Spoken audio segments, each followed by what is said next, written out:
welcome to another Mr.Sanemon tutorial. This is going to be a little bit more professional, hopefully, than the last one. I'm going to record this one in 720p. I used live stream for the previous one, and I was unimpressed with the quality of the recording. So I'm going to record this one in 720p, and hopefully it looks a bit better. Okay, without further ado, this is a Mr.Sanemon A+ study guide tutorial series, and I will go back over the previous tutorial, but I'm going to go ahead and continue for now. So, first of all, or now second of all, I guess, we're going to go over the CPU in this tutorial. So, what is a CPU? Well, a CPU is a microprocessor. Hope I spelled that right. A microprocessor, meaning that it is a chip on the motherboard, or plugged into the motherboard. Now, or the motherboard can plug into the chip, as in certain older CPUs. And basically what it does is it calculates and sends data to the correct place. And I'll give an example of that. So let's say we have our RAM right here. It's shitty RAM, or bad RAM, whatever this is. We have our RAM right here, and our hard drive is over here. Let's draw in blue. Our hard drive is over here, and say our CPU is over here. Well, say you have some pictures that are stored on your hard drive, and you put input into the motherboard, which is over here. Let's just, imagination. Then you're going to put input, and it's going to go to the CPU, and the CPU is going to say, hey, I need to connect to the hard drive to get those files. And once they're taken from the hard drive, it would be very inefficient to continue loading them from the hard drive, so it puts it into the RAM. And that's a very basic scenario, but that's sort of what it does. And you maintain this connection, and basically you're putting an input and you're telling it to get something from the hard drive and store it in RAM, and anytime you call it from the RAM, it goes back over here, and it says, where does this go now? Well, it may need to go to video RAM somewhere out here, or it may need to go, it may have changed the image, and it may need to go back to the hard drive. Assuming you saved it, of course.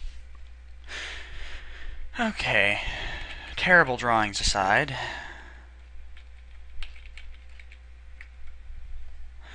Okay. So that's sort of your basic idea of what you're getting, what the CPU does. So the CPU makes a connection between 2 points, and it kind of decides where everything's going. And we'll get into more specifics on the types of CPUs later. Now we need to talk about RAM, because I brought it up. RAM. Well, what is RAM? RAM is random access memory.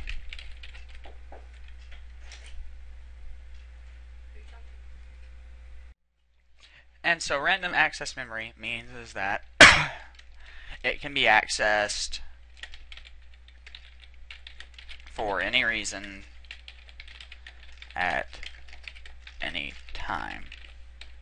It is short-term memory, meaning that when you power the computer down or off, the RAM is cleared.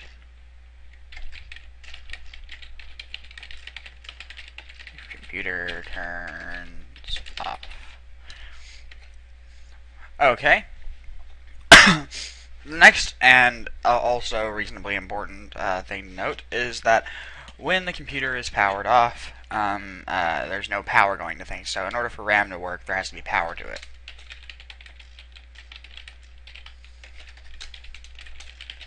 Any settings that do not require power would be either stored in the BIOS or on the hard drive. BIOS or hard drive for settings that require no power. So when you pull up your computer, you have the same backgrounds, you have the same settings, you have the same programs installed on it. That's all hard drive. The fact that your time is correct, that's on the BIOS, and we will get into the BIOS in very, very shortly. By that, I'll probably launch up a virtual machine to give you a direct tour of it. Okay, so you've probably seen RAM before. If you haven't, I'm about to kind of give you show you a diagram of what it looks like. Basically, you have this green blob, green square, and on it there are little gray modules. Okay, so they're little gray modules about yay big. And I might draw it out, I might not. Okay, but anyway, you get the basic idea. There's some gray boxes on, and they're all the same size. This is just an artistic rendering of it. Yes, that's my story. I shall stick to it. We'll call this one RAM at the center. I don't know. Anyway, due to the fact that I'm monetizing this on YouTube, I don't know that it's in the best interest of the video for me to actually pull up a Google image search of RAM like I did with the motherboard. But I will take some pictures at some point, and I will post a picture gallery, and that way maybe you can play matching games and stuff with it, so you can know if you've caught on and you can remember. So hopefully I will be able to do that, take my own pictures, and work around. Okay, so now we have our RAM. Okay. So now, what the RAM does, it stores things on these little modules right here. And each module has a certain amount of space. The common standard for most computers now is 4 gigabytes right out of the box. You get 4 gigabytes when you buy a brand new computer a lot of the time. But you can have RAM in many shapes and sizes and types. And RAM is the easiest to go over because of the because of the types. So in your RAM there will be a copper-plated grid down here, or gold actually, I believe, and there will be notches sort of about here, or here in between, kind of. I mean, so there are a couple of, and then there might be one further back. Basically, you have the placement of the notches determines the type of RAM. So we have 4 major types of RAM in circulation today. We have SD-RAM, DDR, DDR2, DDR3. I'm not going to explain the difference between these, but all you need to know is this one is common now and the best. There are other types of RAM, but these are the most common types. So common and the best. And this one is least common.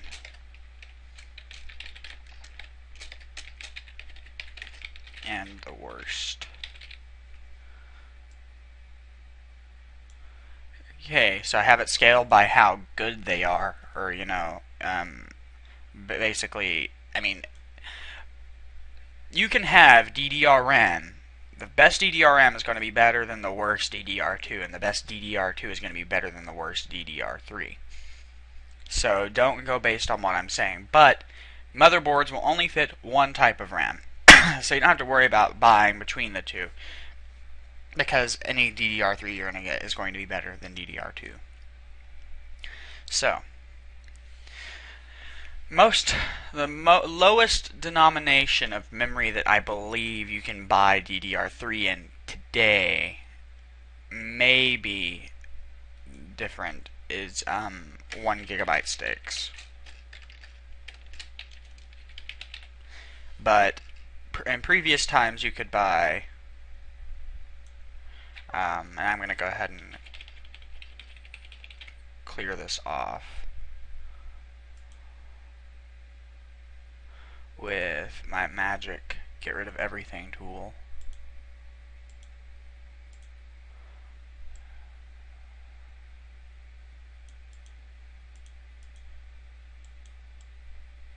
Here we go. So you have different oh gosh, you have different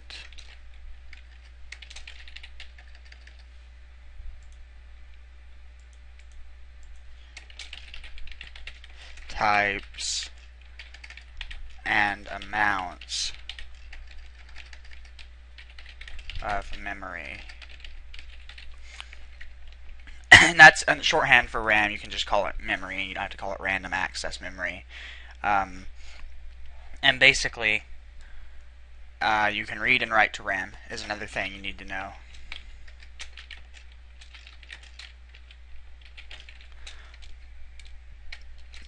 Although I don't know if it's technically called writing to RAM because it's not permanent. You don't permanently change the RAM if you write to it.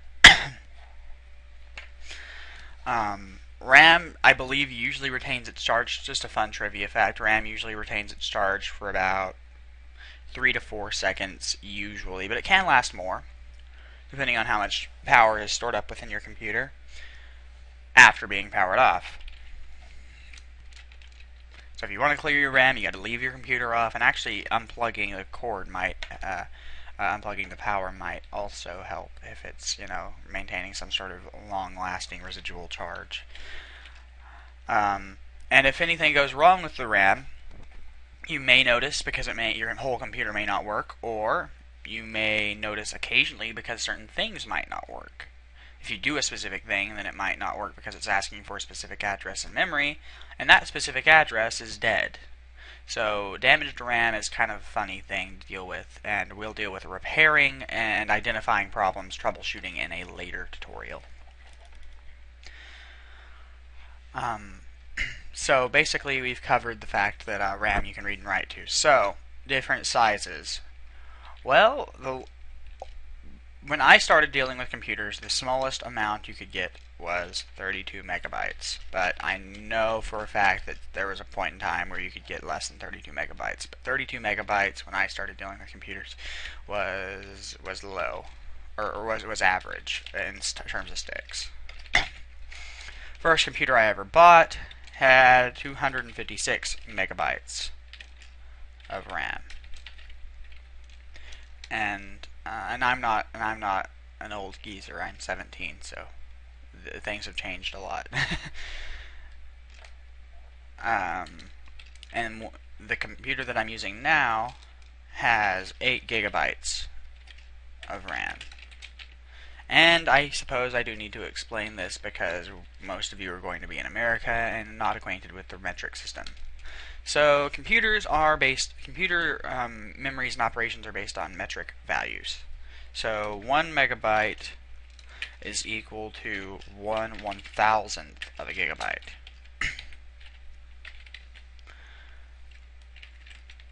And 1 gigabyte, and then I guess I'll do 1 kilobyte is equal to 1/1000th of a megabyte.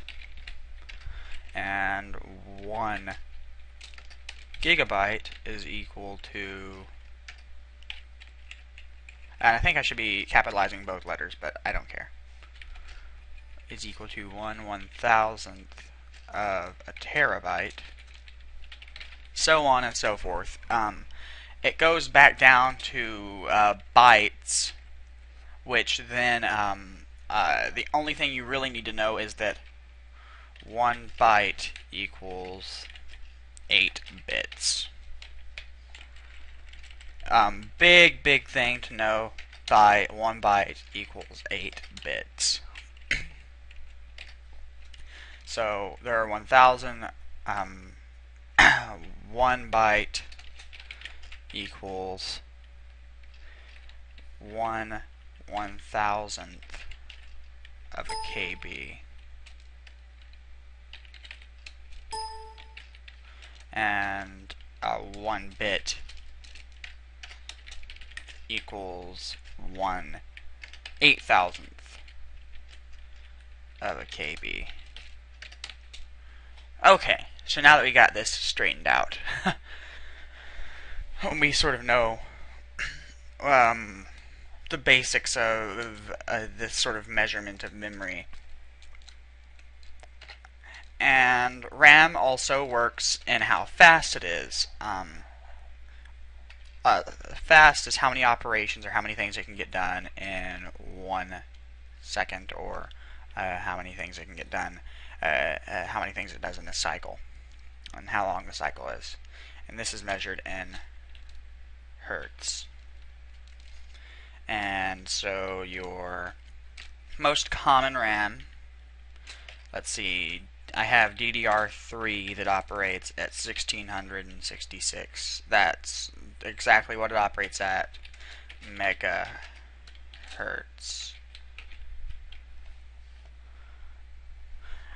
And that means that it basically does that number of operations in a second. And remember, the mega, 1,000, or 1,000 to 1,000s. So 1,000,000. So that's how it works. It's all by, you can get the next value by just, squaring. And that's how this works.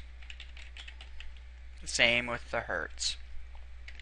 So I have 8 gigabytes of DDR3. Okay, now that we're done with that, and I'll go more into megahertz later when I get you a proper definition on it, because I don't wish to receive comments saying that the definition that I provided was not entirely correct. So I will provide a more thorough definition on hertz and the cycles and all that later. Okay. And CPUs also operate on hertz. They operate in usually gigahertz. So I have an AM3 Phenom 2 times 4 955 Danib 3.2 gigahertz with, so and so megs of L2 cache, and we'll get into that later too. Okay, so the main things to note when what I'm saying here is that it's operating at 3.2 gigahertz. Also notice the times 4, meaning that not all processors just operate as one processor at once. So theoretically, and this is not how it actually turns out, you have I should be getting the functionality of a single core that's working at 12.8 gigahertz. Not true, but that's the equivalency. Because times 4 means basically that I'm running 4 processors that are one processor divided into 4 cores and each core functions separately.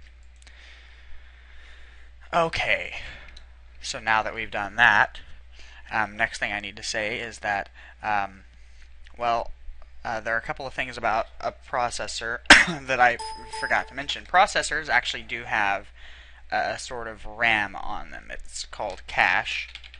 And they have L1, L2, and L3 cache. And L1 is always on the processor,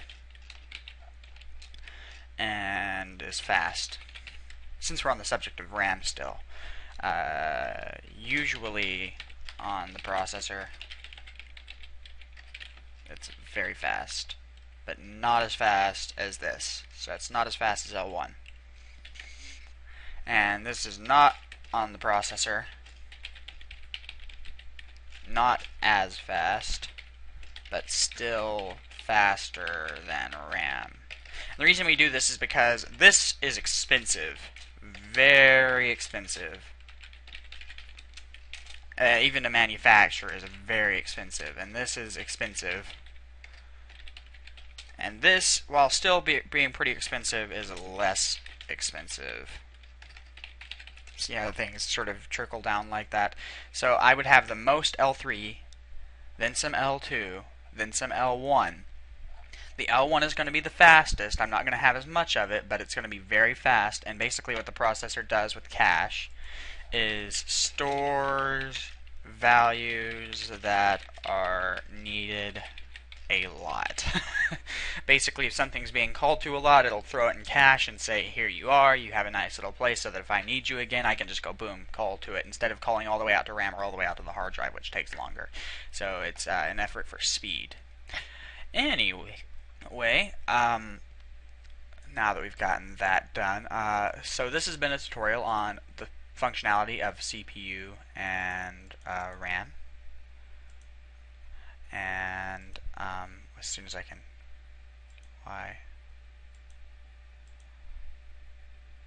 anyway.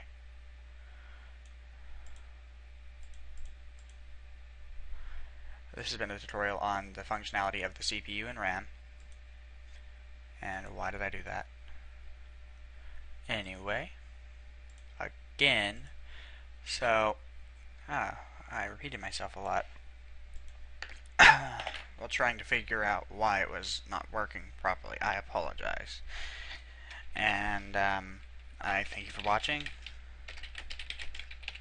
If this helped you out, if you think it was good, feel free to subscribe,